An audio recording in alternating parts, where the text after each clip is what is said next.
யாக்கோபு 1 அதிகாரம் 12 வசனத்தில் இருந்து 18 வரை. அன்பிற்குரியவர்களே, சோதனையை மன உறுதியுடன் தாங்குவோர் பேறு பெற்றோர். ஏனெனில் அவர்களது தகுதி மெய்ப்பிக்கப்படும் போது தம்மீது அன்பு கொள்வோருக்கு கடவுள் வாக்களித்த வாழ்வாகிய வெற்றி வாகையினை அவர்கள் பெறுவார்கள். சோதனை வரும்போது இச்சோதனை கடவுளிடம் இருந்து வருகிறது என்று யாரும் சொல்லக்கூடாது. ஏனெனில் கடவுள் தீமையின் தூண்டுதலுக்கு உள்ளாவதில்லை, அவரும் எவரையும் சோதிப்பதில்லை. ஒவ்வொருவரும் தம் சொந்த தீய நாட்டத்தினாலேயே சோதிக்கப்படுகின்றனர். அது அவர்களை கவர்ந்து மயக்கி தன்வயப்படுத்துகிறது. பின்னர் தீய நாட்டம் கருக்கொண்டு பாவத்தை பெற்றெடுக்கிறது. பாவம் முழு வளர்ச்சி அடைந்து சாவை விளைவிக்கின்றது. என் அன்பார்ந்த சகோதர சகோதரிகளே, ஏமாந்து போக வேண்டாம். நல்ல கொடைகள் அனைத்தும் நிறைவான வரமெல்லாம் ஒளியின் பிறப்பிடமான விண்ணக தந்தையிடம் இருந்தே வருகின்றனர். அவரிடம் எவ்வகையான மாற்றமும் இல்லை. அவர் மாறிக்கொண்டிருக்கும் நிழல் அல்ல.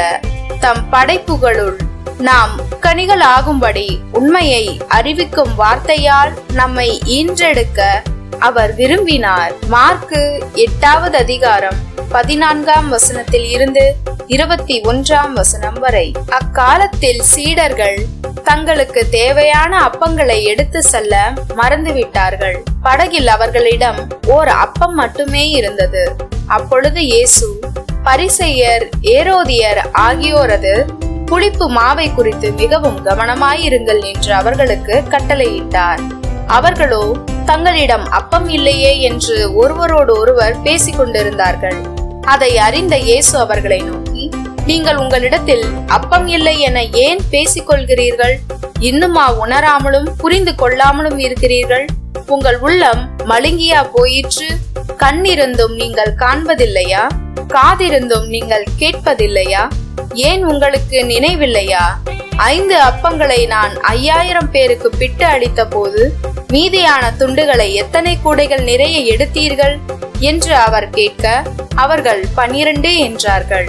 7 அப்பங்களை நான் 4000 பேருக்கு பிட்டு அளித்த போது மீதி துண்டுகளை எத்தனை கூடைகள் நிறைய எடுத்தீர்கள் என்று கேட்க, அவர்கள் 7 என்றார்கள்.